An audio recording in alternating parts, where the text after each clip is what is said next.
An ancient evil has arisen from the shadows. Sauron gathers power. His malice inflames those who follow him. To the north, he sends Agandaur, cruel master of dark sorceries, to crush all who would dare oppose him. Against this rising shadow, stand those who do not seek glory, who do not seek power.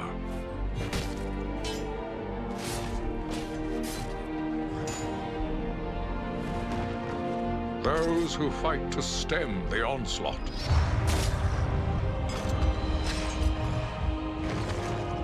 To protect their people, their lands, and all of Middle-earth.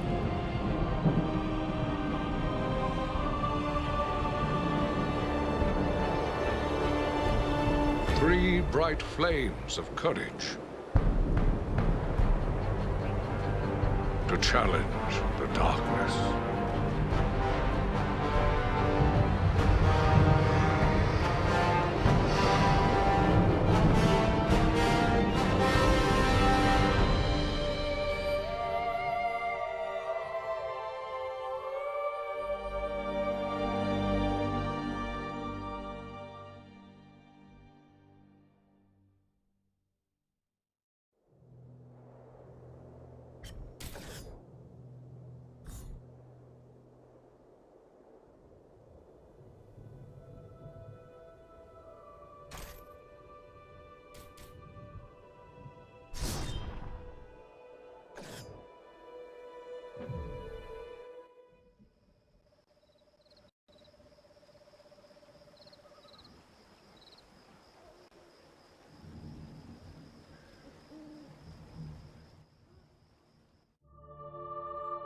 Of the Great War of the Ring, many songs have been sung and many tales told.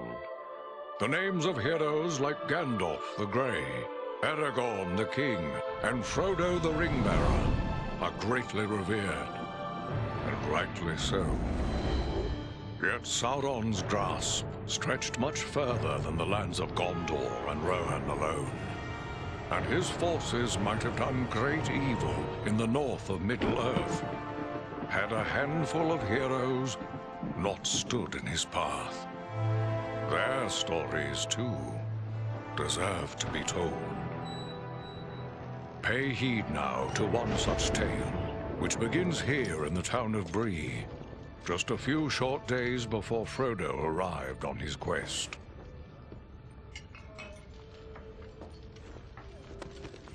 Aragorn. Eredon, well met. And in company with Andriel of Rivendell and Farin of Erebor. An unlikely trio to find walking through the doors of the Prancing Pony. You were at Sarn Ford last I knew. Do you bear news from Halbarad? Yes. Grim news. I feared it would be so. Quickly, tell me what has happened, but keep your voices low. There are unfriendly ears, even here in Bree. 3 days passed. The guard at Sarn Ford was attacked by 9 Black Riders.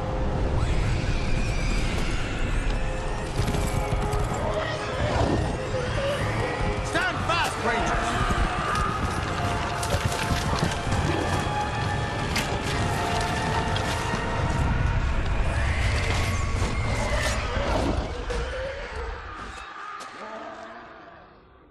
We were overwhelmed, and the enemy passed into the Shire.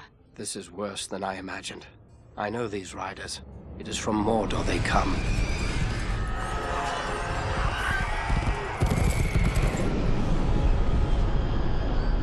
Our folk could not hope to stand against the 9 together.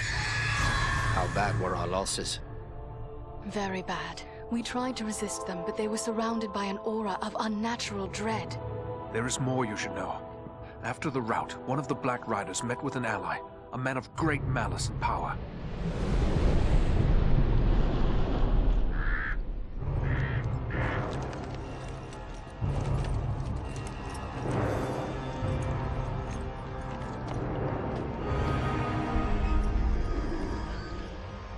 Agandaur. As As our master commanded, I have stirred up the orcs of the mountains. Even now I have a force gathering amid the ruins of Old Fornost. Return at once and prepare your forces. We will have need of them soon. My orcs will be ready. These lands have known peace for too long. They will soon feel the Dark Lord's wrath.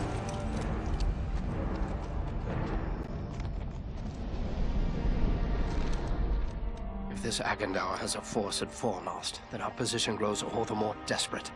But why all this force against the peaceful halflings? It can't be the enemy sees them as a threat. I will say this much. There is a hobbit of the Shire who should be coming this way with a great burden. If it falls into the hands of the enemy, it will mean doom for us all. Now this hobbit is adrift on the road with enemies all around. I must find him before they do.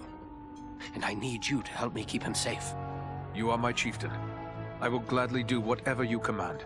I'm a part of this now as well. Then we three are of one mind. How can we aid you? We must reduce the threat from the enemies gathered at Fornost.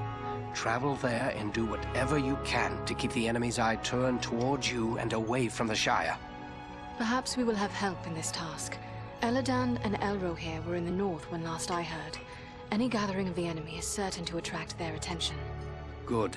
You could find no better allies than the sons of Elrond half-elven. I hope we meet. But with or without help, the enemy will be kept busy.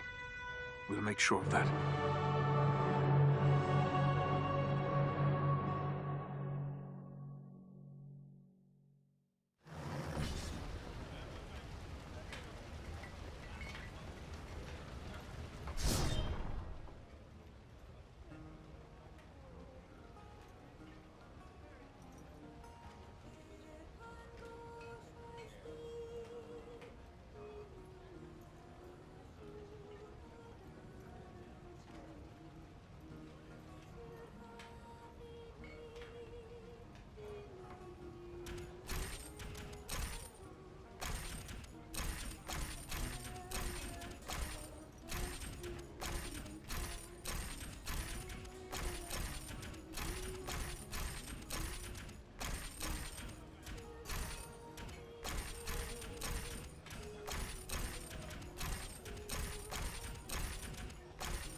What have we here?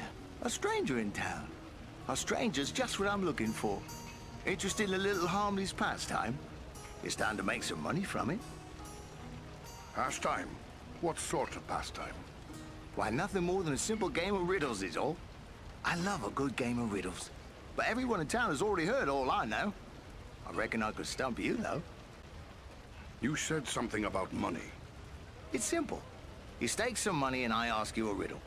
If you give the right answer quick enough, I'll double your money. If you're wrong, the coins go to me. What do you say? All right. Ask your riddle. First, you have to put up your money. How much do you care to wager? Remember, it's down to double it if your wits are quick enough. That's a good deal of money. But nobody gets the better of old Tedder Hedgerow when it comes to riddles. It's a wager. Now, remember, you'll have to answer quick. I won't give you forever with that kind of money at stake. Are you ready? Yes, let me hear your riddle. My life can be measured in hours. I serve by being devoured. Thin I am quick, fat I am slow, wind is my foe. What am I? Oh, right you are. You're a smart one. Give me a chance to win it back, eh? What do you say to double or nothing on another try? Double or nothing it is. Let's hear it.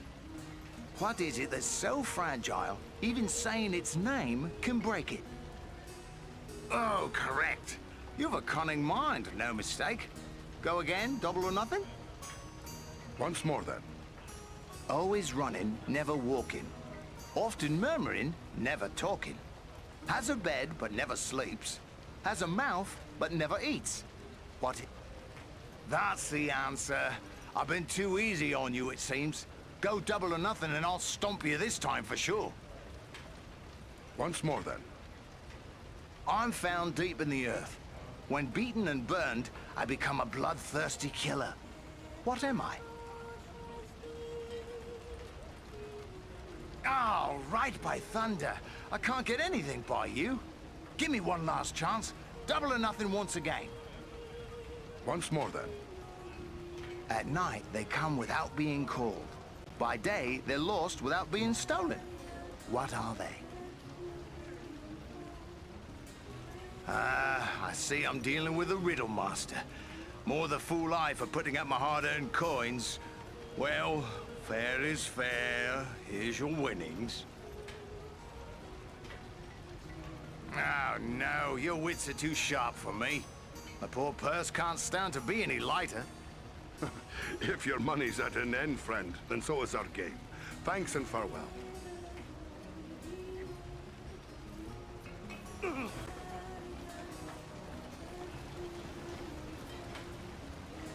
Oh, hello. I didn't see you there. Got my head in the clouds, I guess. What you've got is this look of someone with a lot on their mind. Troubles? Oh, no, it's no trouble. Not really.